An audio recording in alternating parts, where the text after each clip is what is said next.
The Chants of Maldoror by le Comte de Lautréamont. The first book. 1.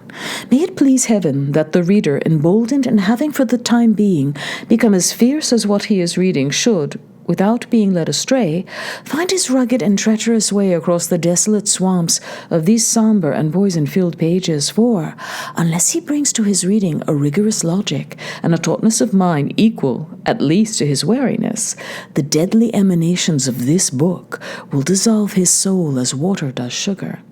It is not right that everyone should savor this bitter fruit with impunity.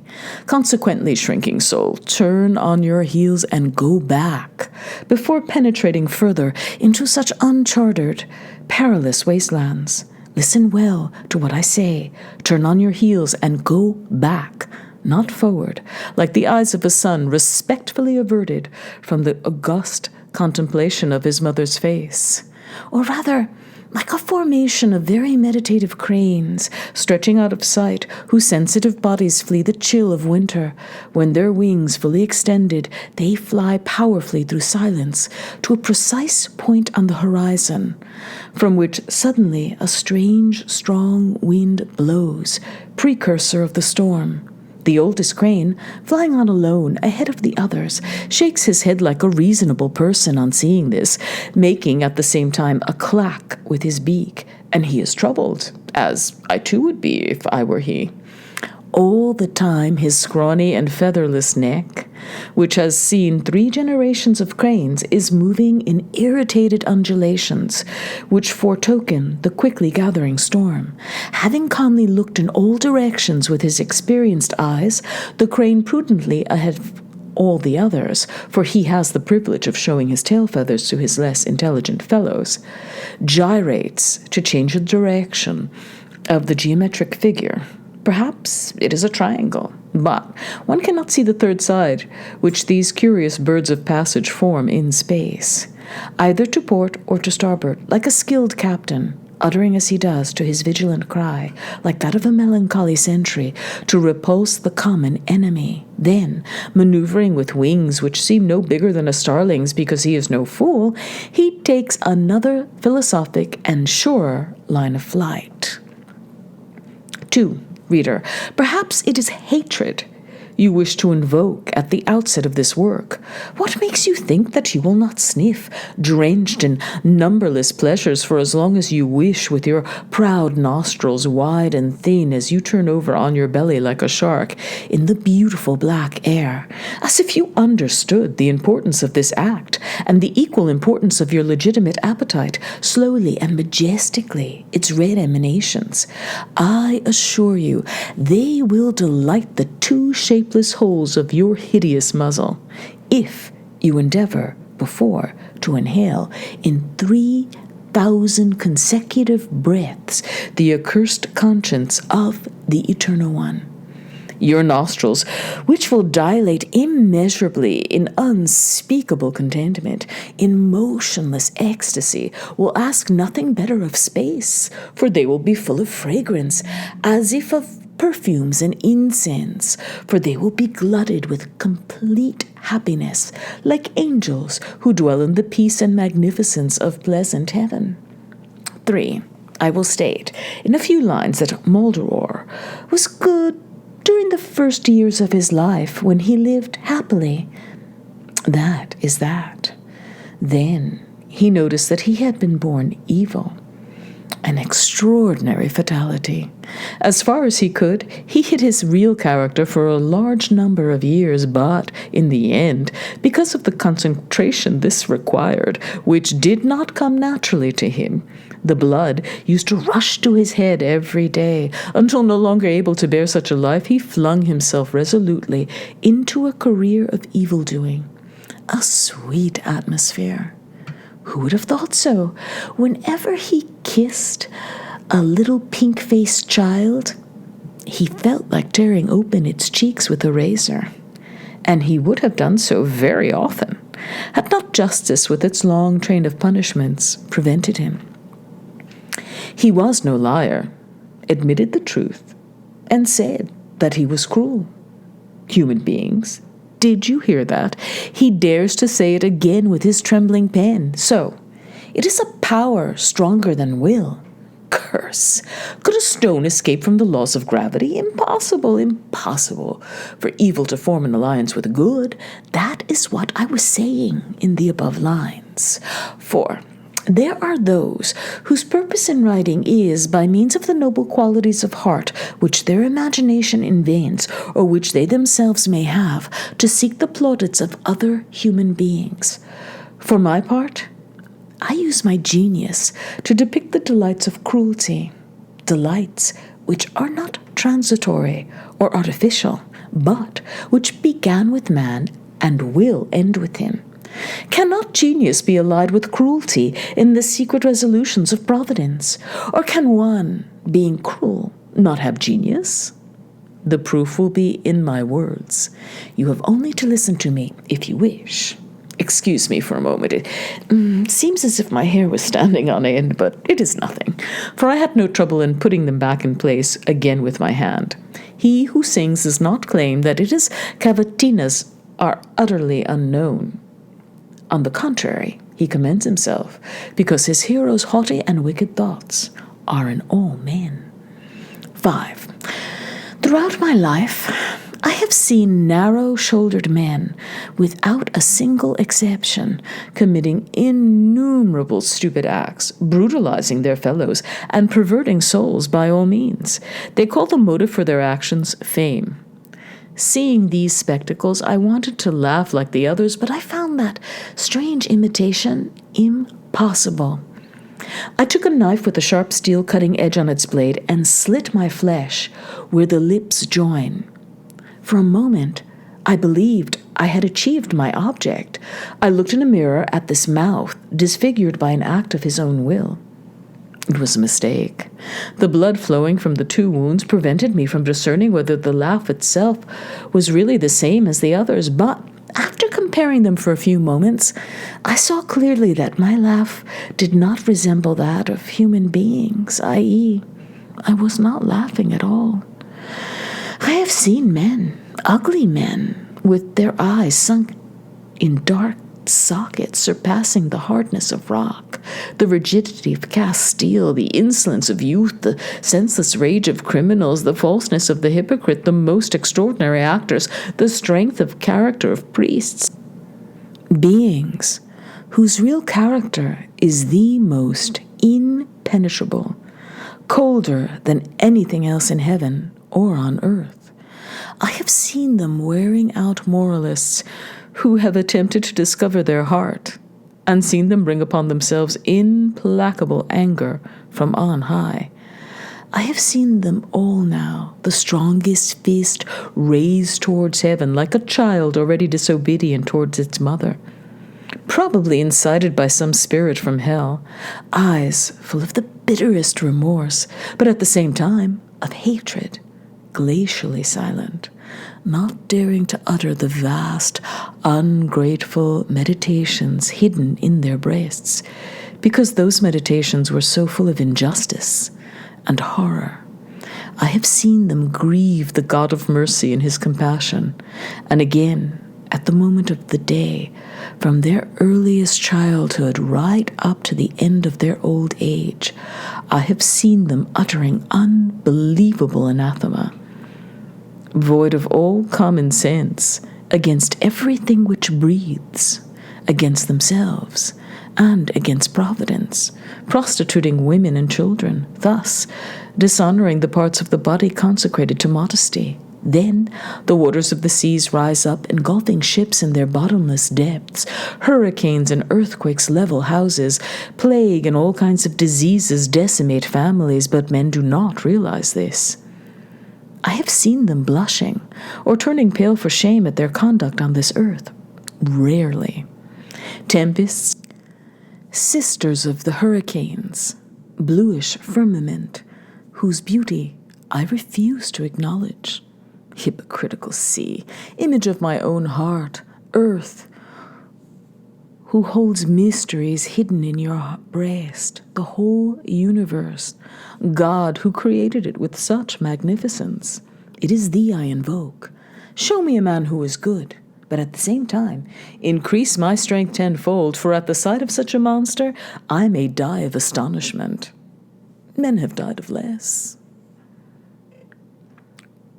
6. One should let one's nails grow for a fortnight. Oh, how sweet it is to brutally snatch from his bed a child with no hair yet on his upper lip, and, with eyes wide open, to pretend to suavely stroke his forehead, brushing back his beautiful locks. Then suddenly, at the moment when he least expects it, to sink one's long nails into his tender breast, being careful, though, not to kill him, for if he died, there would be no later viewing of his misery. Then one drinks the blood, licking the wounds, and during the entire procedure, which ought to last no shorter than an eon, the boy cries. Nothing could be better than his blood, warm and just freshly squeezed out, as I have described, if it weren't for his tears, bitter as salt. Mortal one, haven't you ever tasted your blood? When by chance you cut your finger? Tasty, isn't it? For it has no taste. Besides, you cannot recall one day, absorbed in your dismal thoughts, having lifted your deeply cupped palm to your sickly face, drenched by the downpour from your eyes, the said hand making its fatal way to your mouth, which, from this vessel, chattering like the teeth of the schoolboy who glances sidelong at the one born to oppress him, sucked the tears in long draughts. Tasty, aren't they? For they taste of vinegar, a taste reminiscent of the tears of your true love, except a child's tears are so much more pleasing to the palate. He is incapable of deceit, for he does not yet know evil, but the most loving of women is bound to betray sooner or later. This I deduce by analogy, despite my ignorance of what friendship means. What love means, I doubt I will ever accept either of these, at least not from the human race. So, since your blood and tears do not disgust you, go ahead. Feed confidently on the adolescent's tears and blood. Blindfold him while you tear open his quivering flesh, and after listening to his resplendent squeals for a good few hours, similar to those hoarse shrieks of death one hears from the throats of the mortally wounded on battlefields, you then, running out faster than an avalanche, fly back in from the room next door, pretending to rush to his rescue. You untie his hands with their swollen nerves and veins. You restore sight to his distraught eyes as you resume licking his tears and blood. Oh, what a genuine and noble change of heart! That divine spark within us, which so rarely appears, is revealed. Too late. How the heart longs to console the innocent one we have harmed. O child, who has just undergone such cruel torture, who could have ever committed such an unspeakable crime upon you? You poor soul, the agony you must be going through. And if your mother were to know of this, she would be no closer to death, so feared by evildoers, than I am now. Alas, what then are good and evil? Might they be one and the same thing, by which in our furious rage we attest our impotence and our passionate thirst to attain the infinite by even the maddest means? Or might they be two separate things? Yes, they'd better be one and the same, for if not, what shall become of me on the day of judgment? Forgive me, child. Here before your noble and sacred eyes stands the man who crushed your bones and tore off the strips of flesh dangling from various parts of your body. Was it a frenzied inspiration of my delirious mind? Was it a deep inner instinct independent of my reason, such as that of the eagle tearing at its prey, that drove me to commit this crime? And yet, as much as my victim, I suffered. Forgive me, child. Once we are freed from this transient life, I want us to be entwined forevermore, becoming but one being, my mouth fused to your mouth. But even so, my punishment will not be complete. So you will tear at me without ever stopping with your teeth and nails at the same time. I will adorn and embalm my body with perfumes and garlands for this expiatory holocaust, and together we shall suffer. I from being torn, you from tearing me, my mouth fused to yours.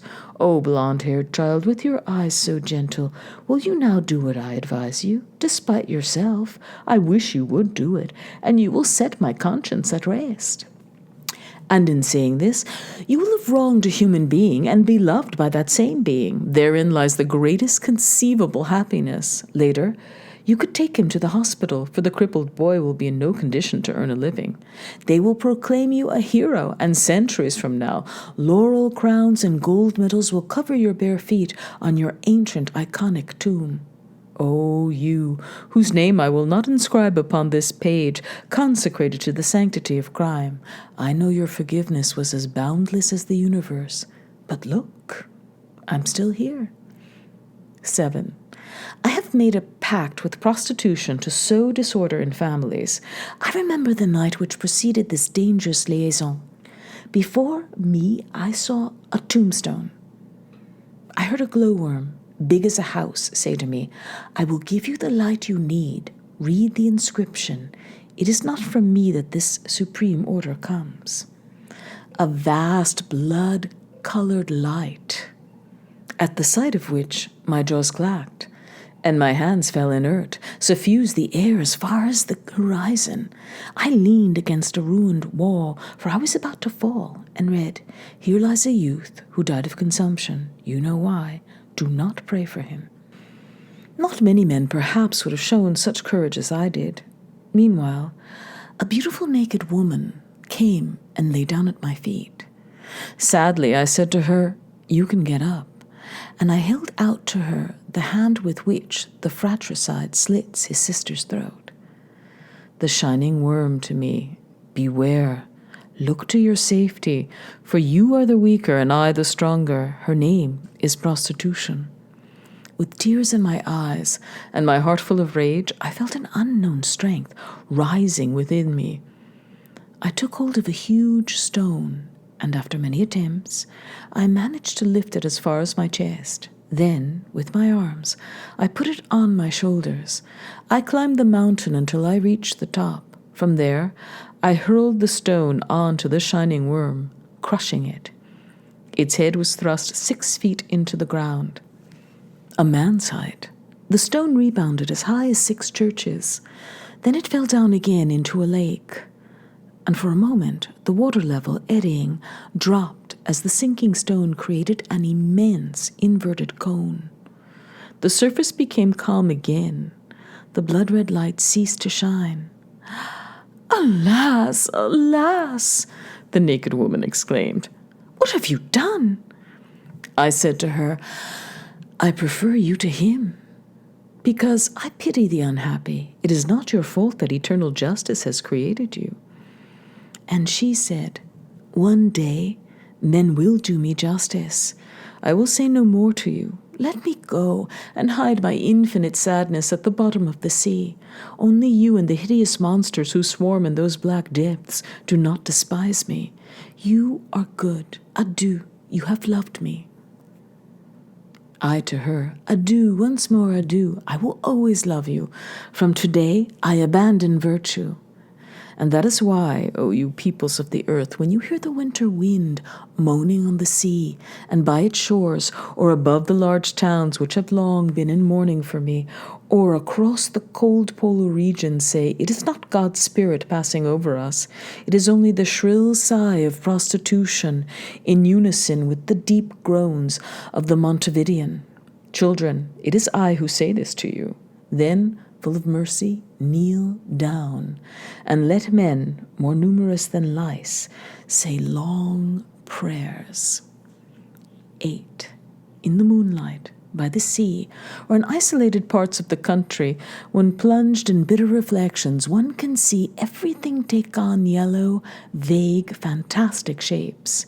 Tree shadows, now quickly, now slowly, run, come back, and disappear again, to return in different shapes, flattening out, sticking to the ground. In the days when I was born, along the wings of my youth, this used to make me dream.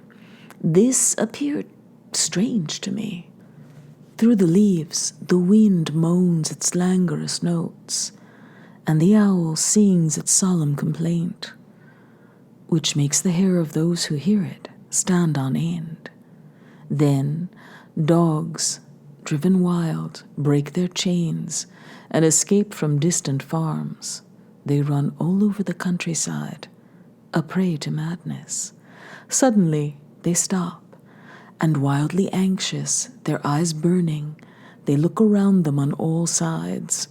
And just as elephants in the desert before they die look up one last time at the sky, despairingly raising their trunks, not moving their eyes, so too these dogs' ears do not move, but raising their heads, they swell out their dreadful necks and start barking in turns like a hungry child yelling for food, or a cat who has ripped its guts open on a roof, like a woman about to give birth, or a plague-ridden patient dying in hospital, or a young girl singing a sublime air. At the stars in the north, at the stars in the east, at the stars in the south, at the stars in the west, at the moon, at the mountains, which in the distance seem like giant rocks in the darkness.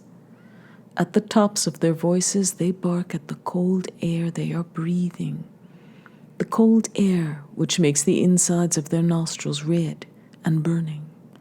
At the silence of the night, at the screech owls who brush against their muzzles in their oblique line of flight, as they carry off in their beaks a rat or a frog, living nourishment, sweet to the little ones.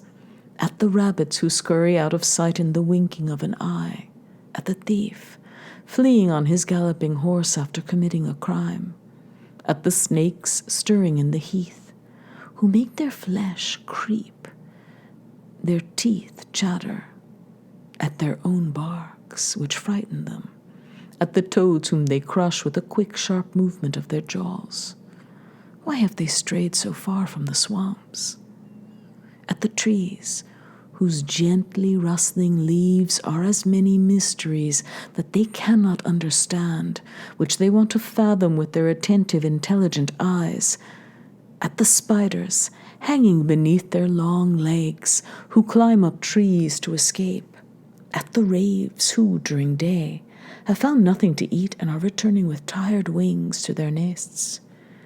At the craggy cliffs along the seashore, at the fires burning on the masts of invisible ships, at the muffled sound of the waves beating against the huge fish, who as they swim reveal their black backs and then plunge down again into the fathomless depths, and against man, who makes slaves of them, after which they start running again through the countryside, bounding across ditches, paths, fields, through weeds and over steep rocks, their paws bleeding. You would think they had caught rabies and were seeking a vast pool in which to quench their thirst. Their prolonged howls fill nature with dread. And then, woe to the belated traveler.